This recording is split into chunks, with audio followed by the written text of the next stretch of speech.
All right. Hey, in the formula, the 4A formula, growth starts with honest assessment. But most leaders struggle to see their blind spots. Angelo Sisco's job is to sit across from CEOs, help them confront what's holding them back, and then build structure to move forward.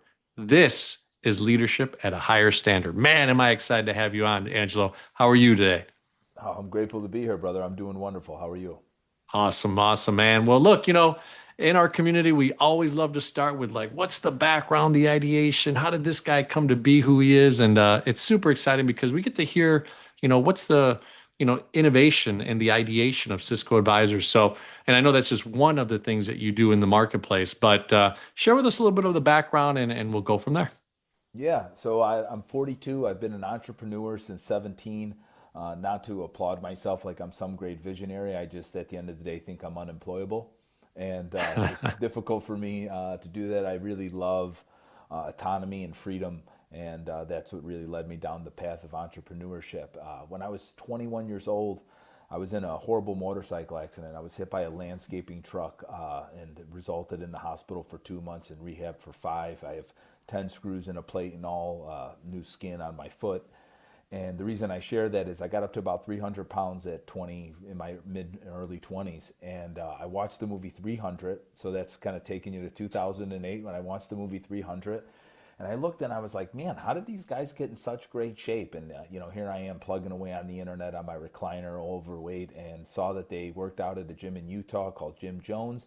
And they did this training methodology at the time that was really unknown or underground. It was called CrossFit. And so I Mm. watch a guy do a CrossFit video, John, and he deadlifted like 450 pounds, and then he muscled up and did these things on the rings, and then he did some cleans with like 250 pounds. Then he kicked up on a wall and did these inverted handstand push-ups that I never saw him before, and he just kept moving through it.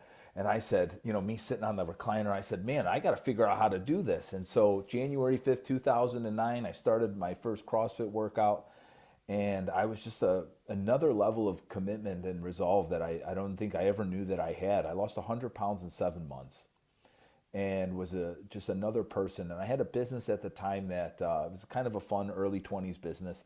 I had a business that was food trucks, and we would sell pizza outside clubs and bars in the city to drunk people. And that was my business.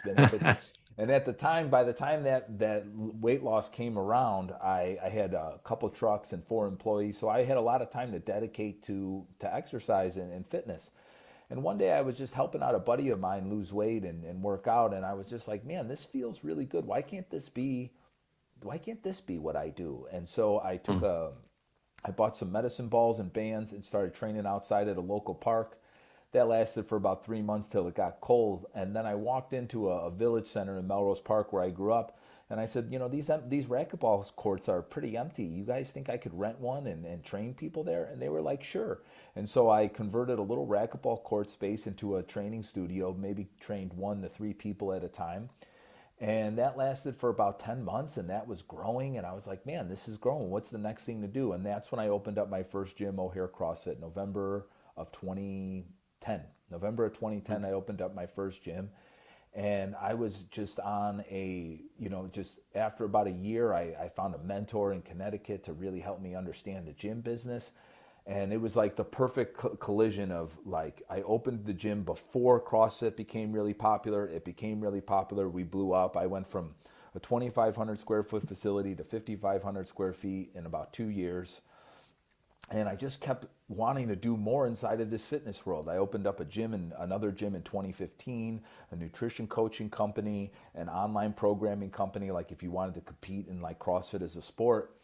And that notoriety got me a lot of people asking me for help in business inside of the fitness world. And I would just help people out, and very similar to how it was in the beginning for training people. I was just doing it for free. I never thought it could be like a real business, but I wound up connecting with a very popular business podcast for gyms. And I said, why don't you guys help me get the clients and I will do the fulfillment of this coaching program? And lo and behold, Mm. within a year, we had about 400 gyms worldwide. I had 8 coaches working for me, and I built out a system that was really loosely built off EOS, right? But people in the gym industry had no idea what EOS was. But I just built a structure and a system for people to really plug into.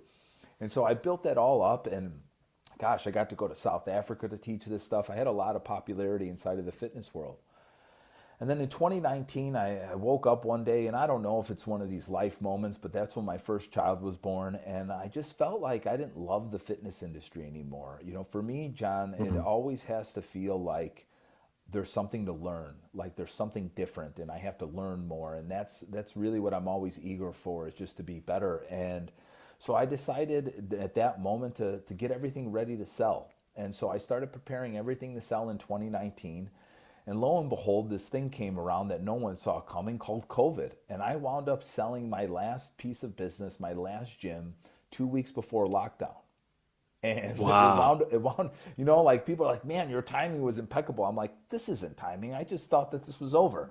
And so sold everything. 2 weeks later, the whole world shuts down. I go, thank God I got this check. And I just was in a different place. And so I came home right when lockdown started, and I told my wife, you know, I've lived in a 1 mile radius my whole life. You know, what if we got out of Chicago for a little while and saw that, what that was like? And she's like, yeah, let's do it.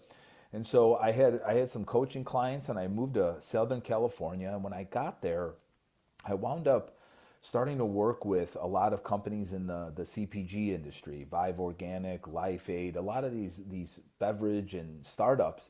And I got connected into this VC world where I would have never been there if I didn't live in California. And I was sitting in these Mm. board meetings with these people talking about 50, $100 million companies and how we're going to sell them and all of that. And during those 2 years, I tell my wife all the time, it felt like I got an MBA, because I would be able to just learn from these guys. Even though I was helping them in what I knew how to help, I didn't know that level of business. And so it was like a wonderful just learning experience for me. And then in June of 22, we came back to Chicago. You know, at the end of the day, you know, California was wonderful. I loved living by the beach in San Clemente. It's a little town in Orange County with surfers, and just sitting up there and enjoying that vibe. But I really missed our people, really missed my family. And so we came back in June of 22. I have a dear friend of mine whose business really grew in COVID, about 4x in COVID, and everything about his systems and processes were broken. And as I was planning on moving back, he was like, well, I could use your help if you come back. And so I came back and just did operating system stuff. I built a senior leadership team for him, helped him set everything up. It took me about a year, like inside the business. I don't really work inside businesses to that degree, but this was my best friend. And so no, you know, no limits for him. And so I put this all together for him. And then I just continued my business operating system practice and just kept growing that. And now, as it stands today, Cisco Advisors has three main offerings. The first is I do business operating system facilitation. I do quarterlies and annual plannings for a lot of companies, helping them get their structure, their people, their meetings, their data, all of that in place inside of small to medium sized businesses. I do one-on-one executive coaching. I work with either CEOs or a lot of times someone that's a director level and they want to bring them up to a C-suite level. I really love that journey of watching someone grow. And then I'm also a Vistage Chair, and Vistage is a Mm. CEO peer advisory group that I'm so fortunate to facilitate. So every month I get together with a dozen CEOs. We sit around and talk about our best practices. All the people are non-competing industries, so they feel very comfortable sharing everything that's really going on for them. And that's what my practice looks like now. I have a wonderful practice. I'm so grateful. Look, so many twists and turns, right, in life. I think it's such an exemplary, like, relationship between being adjusting into times that go bad, and then flexibility, and then mindset, and then building out of ashes to then build something, right? And you put together, right, the mind frame of, hey, you saw something, you assessed it, right, and you were in a out of shape scenario, but then this time of your life, you said to yourself, oh, okay, a paradigm shift. I can take this and willingly go after something pretty special. But it took about 9 years to then shift into another gear, right? And I love what you're saying, because I think a lot of people forget that life is change, and it's continual change, and it's different motion. So when things change your life, don't get worried, get scared, get down, embrace it, right? And that's a hard thing for human beings to take, right? Um, No, it is. I'd love to go into, obviously, building the business of the CrossFit. You saw an industry, prior to its really launch into more mainstream. Mm-hmm. What was that like? I mean, were you trying to figure out things? I know you mentioned a mentor. I think that's always a really neat story. This mentor, did you seek out two or three? Did you interview them? Did he approach you? What was that dynamic like? Yeah. So for me, I just want to preface this. Whenever I have a problem, John, the first question I ask myself is who, not what or how. Like who could Hmm. help me? Like that. I think everybody has a word that they go to: who, what, or how. And for me, I'm a who person. I just need people to help me, and I have no problem admitting I don't know much, and I'm willing to pay for it or do whatever I have to do to figure it out. And so I did some research about who were at that time in 2011 or early 2012, who were the biggest CrossFit gyms and who was really doing it at a large scale. And the community was so small at that time. You go on a website that looked much like Craigslist and figure this out, because it was like a little affiliate map and do all that. And this guy, his name was Jason Leiden. He had a bunch of videos out, and I got a really good feel for him. And I messaged him from my AOL.com email, just to give you a little, like where we were in time. I messaged Yeah. him from my AOL.com email, and I said, listen, I'm from Chicago. I really want to learn. Is there a way that, you could send me programming and we could have talks about it and talk business? And he said, yeah, for sure. And we hit it off after a couple calls, and he invited me to Connecticut to come and learn from him. And so at the time, I really didn't have money to really do this. I really just barely was able to scrape enough cash to do it. So I flew to New York, rented a car, and I wound up sleeping in a car for Wow. my first two visits to learn from him. And I would just sit down and go, okay, tell me how you bring on new members. Tell me how do you advertise? Tell me how you market. And he would just be really transparent and show me everything. And I'm one of those kind of people, like when I get an opportunity, I try to squeeze every drop of juice out of it. So even when he would walk out of his office, I would just take pictures of all the books he read on his bookshelf and go, okay, I just need to read these so I could understand how he's thinking. And I just kept plugging with him. And this was maybe a 6-7 year relationship, and we're still dear friends. The truth is he wound up marrying my wife and I, and like very, very great relationship. Oh, Yeah, we wow. do. Yeah, he married us in South Africa in 2017. Oh, wow. Incredible journey with him. And just I would go and learn two or three things, and then I'd come back and implement them. I'd learn two or three things, and I'd come back and implement them. And by doing that and just trying, I think a lot of times as entrepreneurs we put pressure on ourselves, like we need to be super creative. And for me, I just think you just copy what's working for somebody else, and then by the time you're done learning how to copy it, you will figure out how to put your spin on it. But you don't need to put your spin on it right away, right? Success leaves clues. Mhm. Just follow the clues. There's an acronym I love. It's called CASE, CASE, copy and steal everything. Yeah, Right? I'm I not mean, embarrassed. there's so much wisdom throughout the hundreds of years of humanity and thousands, right? Yeah, 100%. I remember getting into the financial world, and that was the first thing I did is look for those people, the who. So I feel like Yeah. I've spoken your language, and I've learned that way. I look for the right mentors, and that's why I was very intrigued by asking that. And what a cool journey, Gopher CEO community. You just heard someone that reached out in a time where, even the resources weren't as good, but you found it, you asked the question. I always say in my book, I say, hey, look, ask a successful person for their time, for a question or something. And most of them are going to answer in a positive. I think 90%, 95% of successful people want to share how they've done it. So it's part of their journey, right? So it's really cool. So all right, look, you get to a point where you had the great timing or luck or whatever you want to Yeah. call it, but your sense was, hey, I need to get out of this business. 2019 into the right to the break of the pandemic. You make this change to California. You take some time to kind of involve yourself and really just get committed to this VC ecosystem world. You learn a ton because, yeah, look, the MBA is really a bunch of case studies. If you think about it, you're paying for, thousands of dollars to case study yourself to death, and then you get a degree. But you were in the minutia of everything, so you got it firsthand, and you saw those deals. So when you came out of that, now knowing what you could do, and you came to help your friend, what were the structures that you said to yourself, okay, hey, I'm going to build a business out of Cisco advisors? So in other words, you were the knowledge base, but where did you start to feel the growth opportunity when you got one, two, three, 10 clients? Yeah, wonderful question. Oh, as much as people in their businesses want to act like this is my industry, this is problem is unique to me, and this is only my issue, and other people don't have that issue. There's a certain amount of foundational things that every business needs to have. I would say 70 to 80% of businesses have very similar things that need to be in place, and then there's that extra 20% that's industry specific or offer specific.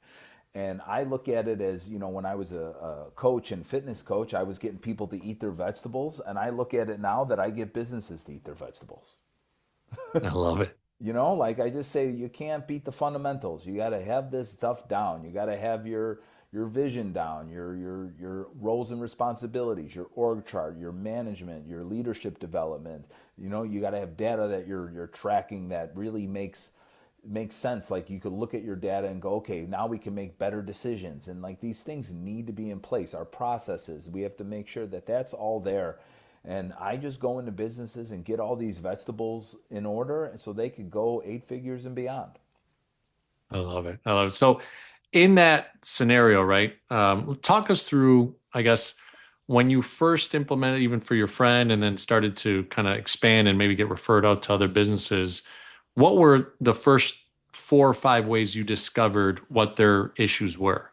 Did you go through a pattern of literally one-on-one discovery? Did you have a tool that you were implementing? I know you use EOS and those types of things. Yeah, great question. So when I work with somebody, I sit down with a founder or CEO for at least 2 hours and really understand what's going on in the business and also to who they are as a person. Because in most organizations, I don't want to say all, but in a vast majority of the organizations, any sort of habits, good or, quote unquote bad habits, they are reflected from the founder into their business or the CEO in their business, right? If the CEO lacks discipline, their business isn't going to be very disciplined.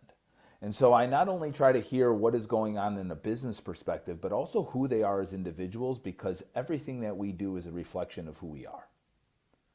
Mhm. And that for me is I want to understand that. And then what I do, and maybe this is a little overkill, but I still like to do it. I interview everybody on the senior leadership team before I work with the company.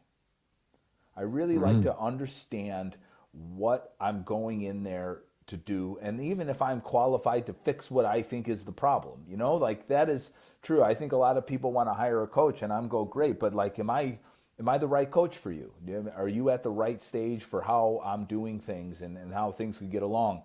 And so I go all in on really understanding them. I do a lot of interviews. How is leadership? What do you feel like the vision is? Tell me the vision in your words.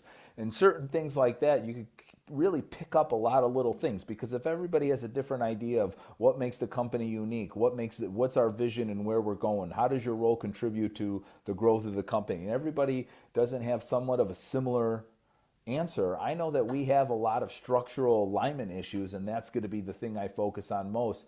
And I just think that is a lot of times our biggest issue, is that we don't have a lot of structure, we don't stick to a certain plan, and people aren't really clear on what they're supposed to be doing. Hmm. That's amazing. It's interesting having interviewed hundreds and hundreds of CEOs, founders, entrepreneurs. It's almost like the analogy of pushing a rope, right? When you push a rope, that really doesn't work, right? So, because Yeah, it gets all tangled up and there's all mishmash. But if you pull a rope, right, it's kind of a straight line, it gets tense, and yeah. then all of a sudden everybody gets in line. And it's really amazing to me, but it's really interesting to know that this industry of coaching, executive consulting, all these types of things is out there because we need it, right? Businesses need it, and it's out there, and those that are humble enough to allow an Angelo Sisco to come in, and like you said earlier, doesn't necessarily have to be of the industry. I love a post that you did in LinkedIn, and we talked about that on LinkedIn as a discussion. It doesn't have to be about that industry, but that 70 to 80% has to be true, right? In the way that you do it. It's like, well, back to what you said first. I think the biggest mistake CEOs and founders and business owners make is not setting accountability for themselves. Because Mm. it's really easy to just be that person that walks in and everything has to revolve I'm the around them. boss. Yeah, totally. And to me, that's what a definition of a business is when it's revolved around one person, and a company revolves around an idea, and Mm. everybody's accountable to the idea. And I think Okay. when people are wanting, to me, that's the big distinction. A business is about a person, a company is about an idea. And if you really want to grow and scale, you need to make it about an idea, and it's going to require you to be accountable to something and accountable to people in order to do that. And that to me is sometimes the toughest pill for leaders to follow, because they have to stick to something now. They can't just be mavericks and renegades how they like to be. Awesome. Well, look, leadership is so unique when you think about leadership and management, right? So I'd love your perspective on that. As you've worked with the CEOs and founders, and you've got this mastermind group through Vistage, who's been an incredible organization and what they've put together in these peer groups. What is a distinction, if you go to high level, of what a leader and a manager is doing in those situations? What a great question. Leadership is modeling, management is coaching. Mm. That's how I distinct the two. Leadership is, what am I modeling? Very much like a parent, right? Like your kids can't do, that do as I say, not as I do, that my dad used to tell me never stuck. It didn't really work out too well. And so for me, leadership is about modeling the behaviors that you want in the organization, and management is about coaching people up to their role and their competency that they're supposed to fulfill. And those are the real differences, and they're two different hats. One's about yourself, and one is about getting deep with somebody else. Huh, interesting. You've said a couple things today, idea versus business and this current leadership description and management, right? And I haven't heard it necessarily that way. So it's really cool to have you and share that perspective of it. So, all right, look, one area that we love to talk about on the GovCO channel is how kind of what you just talked about, that idea, right? Angelo or Cisco Advisors, became a real business, right? An idea that you have now put out there into the universe. So, what was your first hire? Who was your first hire? I'm sorry, within Cisco Advisors, because ultimately, none of us can get big unless we have some talent around us. So, who was one of the first people that you brought onto the organization as you started to grow? Yeah, wow. So for me, the first was an assistant. Just really looking at my. One day, I just started writing down for 2 weeks everything that I did, and I gave myself $1 per hour rate, and then I wrote down what I thought those tasks were per hour.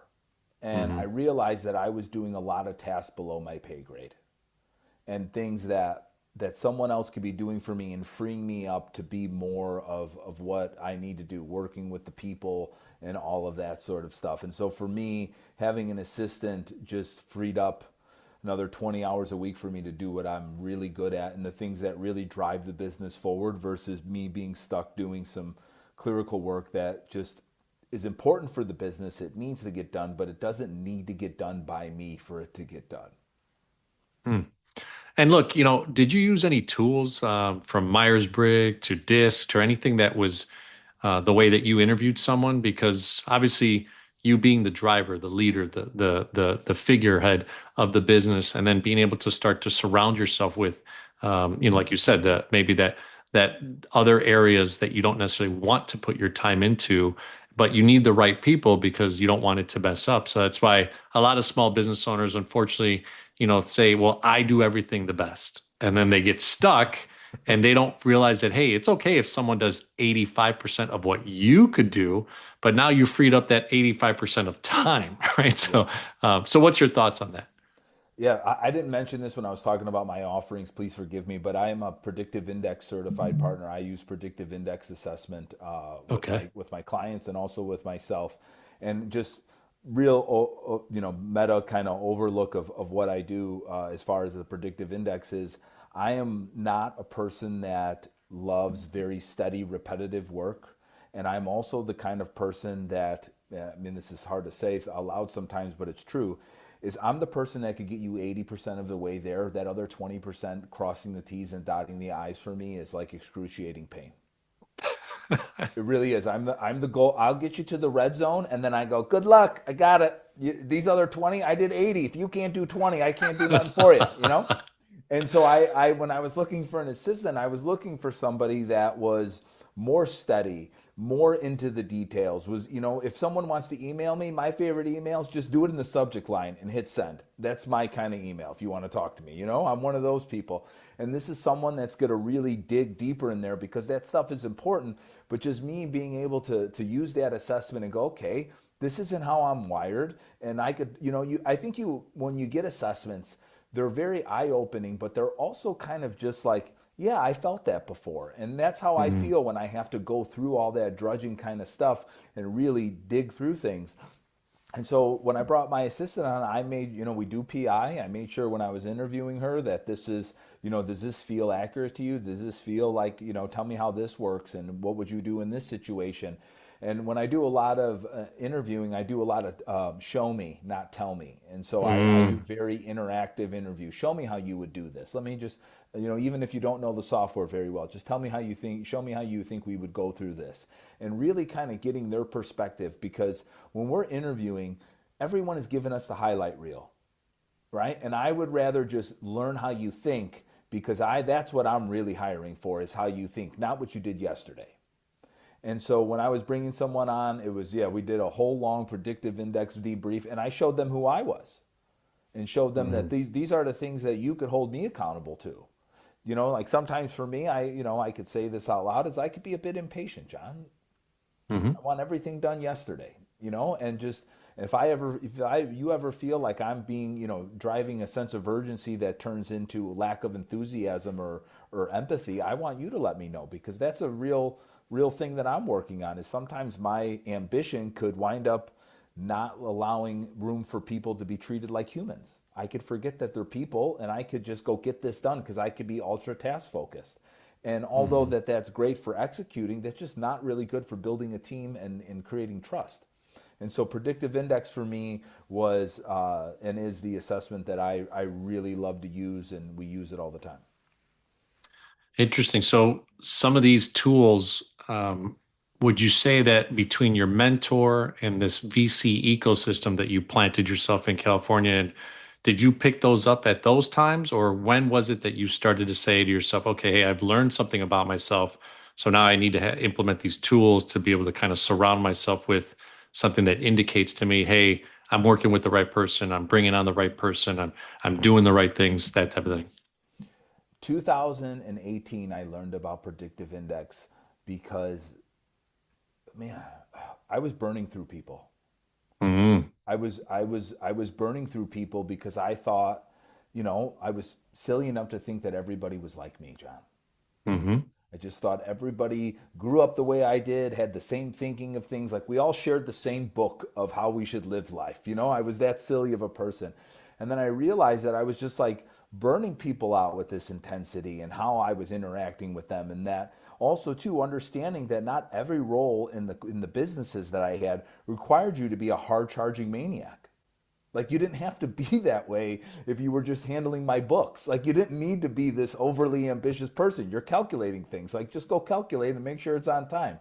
And Yeah. so that for me in 2018 when I learned about predictive index, that's what really got that because the thing I love about predictive index is not only do I use it if I'm making a hiring decision, I could create a job role. Like let's say I have a job that I need to fill. I could create a target in predictive index that this is the best behaviors for this job. And so when I'm getting applicants, I could filter them through there and go, okay, this person's a good match. They're worth talking to. This person's a good match. They're worth talking to. This one, oh, they'd have a hard time being successful in this role. And so when I was able to see that predictive index not only assessed people, but let me do this for hiring, I was like, this is the assessment for me because I wanted some more use cases for it because I've done DISC, I've done Myers-Briggs, I've done Colby.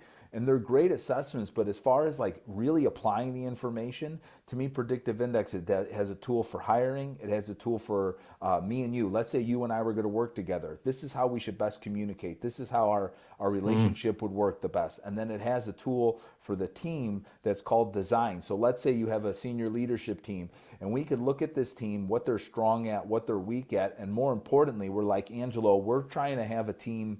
We're trying to grow 20% year over year for the next 5 years, basically double our business. Do we have people that are wired for that on our team, or do we need to mm. find people that are, are we stretching that? Because if you have too many steady eddies and you're trying to grow dramatically, that's going to be a real hard push for them, and they're not going to feel good in that situation. When the business is in a growth or stability phase, and depending on how to round that all out. And so PI just felt like the right tool for me when I was using it as a user, and then when I had my practice, I'm like, yeah, this is what I'm adding. I love it. Yeah. So that, it's very interesting because you can take these tools, right? And ultimately you could read a book, you can attend a seminar, you can go on a webinar, you can be in a virtual, scenario, right? But ultimately, I love that you talked about predictive being and also an implementer, right? An implementation stage of how that, because I've always wondered, big companies spend thousands of hundreds of thousands, maybe millions of dollars in consulting, right? With the McKinsey's of the world and all these stuff at the very, very high levels. And who waits around to make sure that these executives implement? From what I've known at companies that I've been in, because I sold my business in '09 and became a banker. I always jokingly say I went from entrepreneur to banker. And it's interesting, the banks that I've been at that have been bigger have spent a lot of money in these consultants. And then unfortunately, what I saw with my eyes was management and leadership never really implemented. They kind of let us be in the minutia and the soup of it, and then nobody drained the soup. Like, nobody ate the soup or really continued it. So it's interesting. I love that you're in this space where you could actually implement and show businesses. So is there a target type of business, maybe from a revenue standpoint or longevity? Do you like to have a C-suite that you could work with, or will you go into the SMB world? Where are you at? Yeah, for most companies, the bottom range is around the $4 to $5 million, and I've worked with companies up to $100 million. But for me, John, in my heart, I'm most passionate about that $4 to $6 million range, where we got to get our stuff together, and this is we have a real opportunity here, and if we systemize and structure this business, it could really blow through 8 figures. And I love that phase of the business, because I look at it as, when you start off, you're a baby, right? And then you start growing, you get past 7 figures, you're like a teenager, and now it's time to become an adult. And Yeah. the definition of an adult is you do what you don't want to do, but you have to do, right? Like, that's when you're an adult, right? When you accept that responsibility, and that phase in the business, that transformation that takes place then is my favorite part of business. I love seeing that evolution, because it is a individual transformation that causes a business transformation at that point in the business, and the individuals need to grow, and they need to step up, and we need to bring on people that are smarter than us, and all of that needs to take place. From an ego perspective, is the stuff that I really live for. Hmm. It's interesting, that evolution understanding, right? That even I've said this before, there's 9% of businesses ever get to seven figures. So then you're starting to be in rare air at 5 million, at 20 million, at 100 million, right? And billions is obviously, well, 0.000 something percent. So, but it's uniquely built in a way that, right, there's different reasons of where they're at. From what I know of, and I researched about you and seen your posts, you really work on the individual, right? So that their growth matches the identity that is supposed to bring in a $10 million company, a Yeah. $30 million. Because without that identity, you really don't have the temperature, right? I know a guy I watch a lot is Ed Milet, and he always talks about that temperature that you're at, that identity, that you'll never match your income or the level you're supposed to be at if your identity's down here, right? So can you explain a little bit of how you've developed that style? Yeah, the identity is the perfect word. To me, first, Our biggest superpower as humans is our ability to shift identities. That is why we are the supreme species on planet Earth, is because tomorrow morning you could wake up and you could deliberately be a different person. Mm. And when you are transitioning into that range where you're in the low seven figures and trying to get eight figures and beyond, it takes an identity shift, usually of the CEO or founder, of how they're even looking at and approaching their business. When you're in that earlier phase, this is who you are, and when you start growing, you start looking at it to your business as an asset that is a machine, and to start looking at it from that perspective takes a different identity, and it takes a different identity to let go of control. And like you mentioned earlier, you think you're the hero, you could do it, no one could do things better than you, and all of that. And that phase to me is the most important one, because it takes self-awareness, and then it also just takes a lot of habitual change in the way you think, the way you speak, the way you are. I have this little term I call identity alchemy, how to change your identity. It's your thoughts, because your thoughts create your words create your actions, your action repeated create your habits, and your habits create your identity. And so even how you're talking, how you're thinking about your business, how you're thinking about the other people in your business, and then how you're speaking to them, how you're speaking to yourself, and those actions that come forward, that's the stuff that I really love to dig into. It's those little things that some people don't really think about that matter very much, but even using the word like we're going to try to do this or we're going to do this are very different people. Communicating that is powerful, right? The try versus gonna.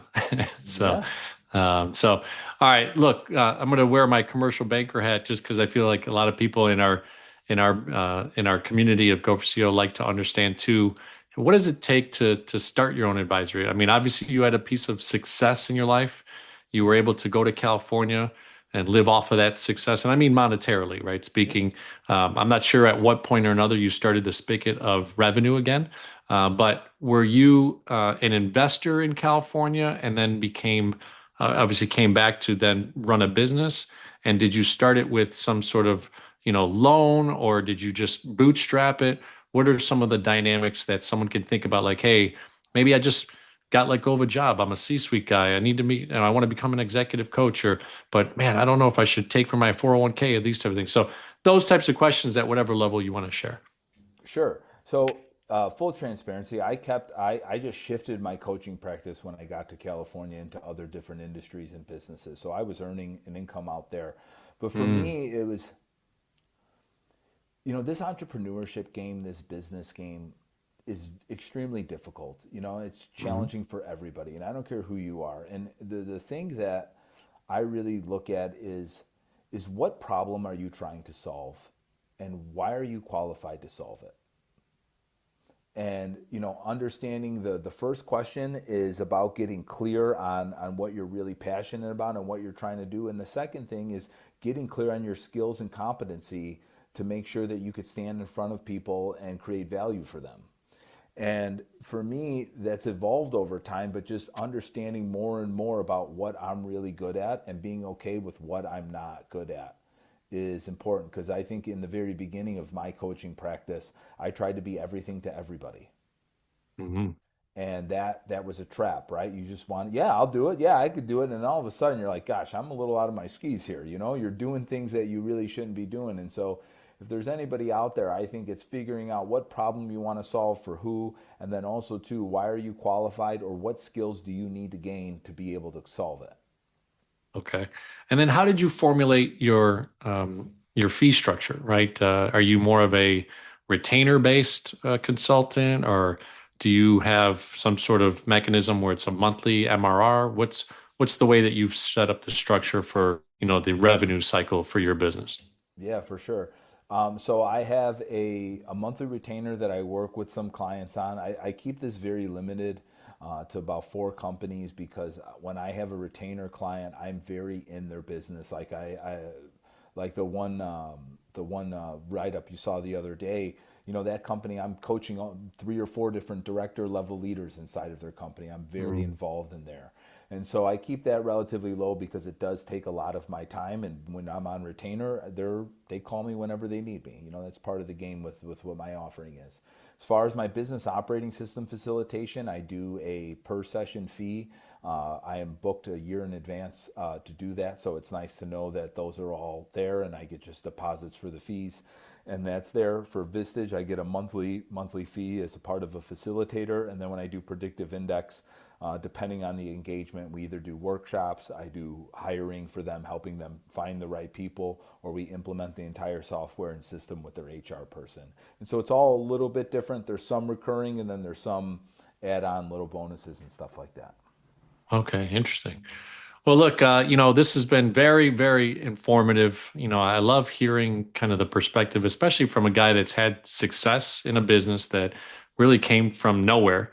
Just in a, kind of a struggle within you, your own health, your own fitness. Boom, you create a business off of a trend that was starting to be pre-trending, and really the excitement of that and how you were placed at the right time in the right place. And then you've learned through this VC network, and then your friend brings you back. And ultimately, you have had your own deposits that you've made, right? The investments that you've made in yourself and Go for Show community, that's a trick. That's a secret sauce, right? Deposit. He became a predictive analytics. You said certified, right? Yeah.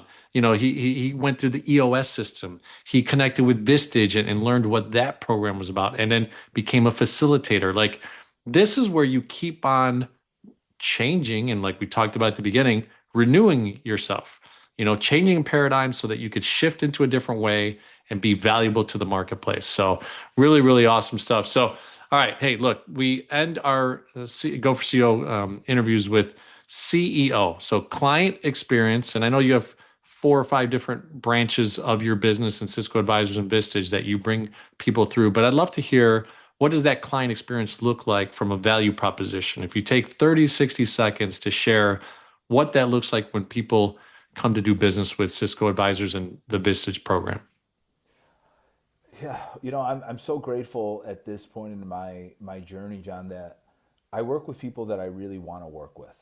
And so the first meeting is usually, a 20 to 30-minute chat. And then I probably spend 2 or 3 other meetings just really getting to know people and really feeling like we have a great connection.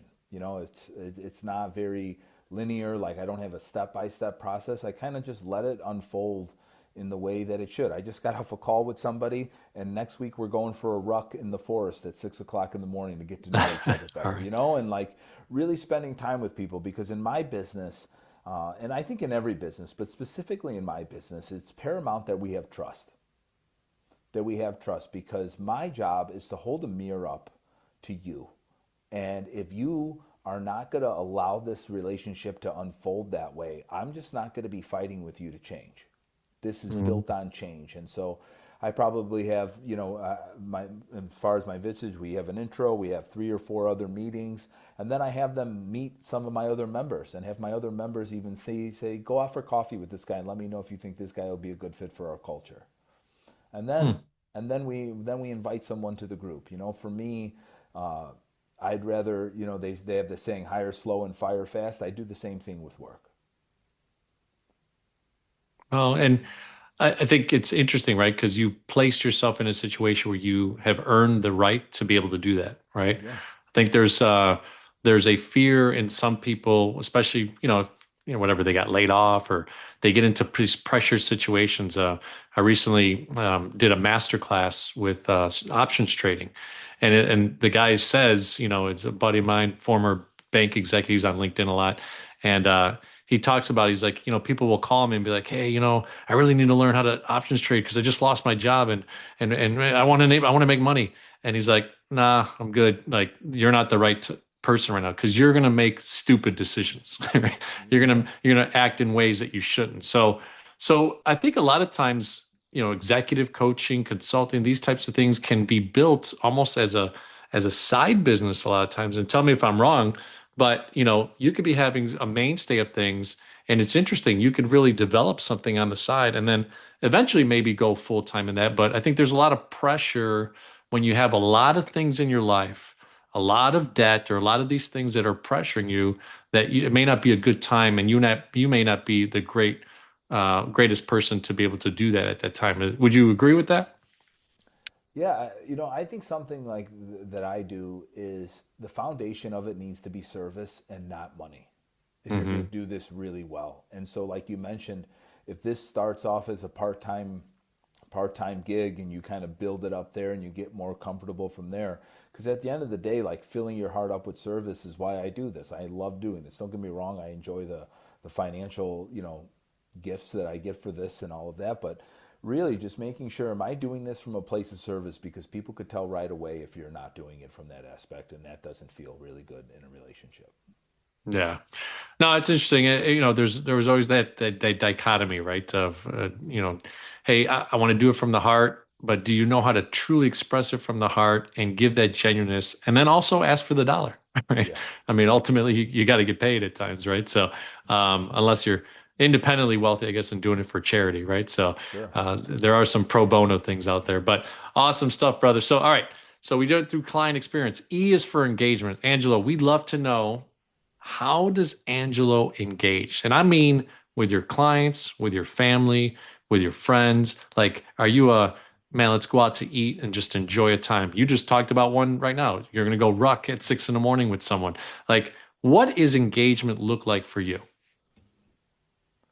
My, oh gosh, I have a few different things. All right, so my first favorite is any sort of what I would call self care, working out, sauna, gym, and going for rucks, anything like that. I'm always first and ready to go to do that.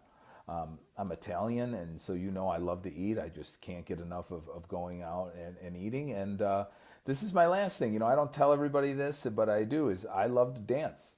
It is one of my favorite things to put on some house music and just have a good time and dance and cut the rug. And so you said with anybody. And so, yeah, we do that too. We do plenty of dancing in my house.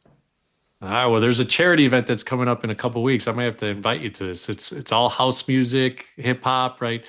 A buddy of mine's Yeah. raising money for his Filipino foundation for baseball. Really cool. So I'll text you on the down low. So, but awesome stuff. I love that, man. It's so cool. And I'm Hispanic and Italian, and like I love dancing, and that's one thing I miss a lot sometimes. My wife never really kind of gravitated to that, Yeah. but certainly when I get in that environment, recently went to a Christmas Eve party of my Guatemalan friend, and it was dancing and stuff. And I'm always in that element, so it's really cool. All right, so the last one is operational excellence. You've talked about the way you teach operations and EOS and these types of things. What are some of the tools? Just give us a clue of what does Cisco advisors use? From a CRM to from daily activities. Is there notebooks that you use? Those types of things. Are you old school? Just write things down. What are you using in your business? Yeah. I don't think I'm too technologically advanced, but here I'll give you what I got. So we use HubSpot as a CRM. I just think that has the most capabilities, and you could grow into it really well. I use HubSpot as a CRM. As far as AI goes, we use either ChatGPT or Claude, depending on the task and things we need to do. And I'm still kind of simple. I still run a lot of stuff on Google, just like with our Drive and doing all of that. And then we use a software called 90.io for our business as far as structuring our business. Like our business operating system lives on 90.io. It's a software company that creates business operating system software. And then I also have a Remarkable for note taking. Hmm. Okay, awesome. Well, look, it's been a great experience to have you on. I think a lot of people will glean a lot of information from what you shared today. And ladies and gentlemen, let's have Angela share with us, like, what is the best way to get a hold of you? Somebody wants to engage with Cisco advisors or join your Vistage group, or at least, be interviewed for it. What is the best and, most possible way to connect with you? Yeah, first, I feel like I never thought it would, but LinkedIn has really been the social platform that I've probably used the most. So I would say LinkedIn or my website is the best ways to find me. Awesome. And the website is? CiscoAdvisors.com. CiscoAdvisors.com. All right, ladies and gentlemen. Look, by the way, go pick up the book, The 4A Formula, Untangle Any Challenge, and Think Like a CEO. I've had hundreds of CEOs, founders, entrepreneurs like Angelo. Bonus chapters are all about these guys and gals that have shared their wisdom with me, my own stories, my soccer, involvement and all that type of stuff. So check it out and subscribe to the channel. Become a Go for CO community member and be a part of our movement that's growing along with the 4A formula. So, Angelo, thanks so much for being on the Go for CO channel. Pleasure, brother. Thank you so much.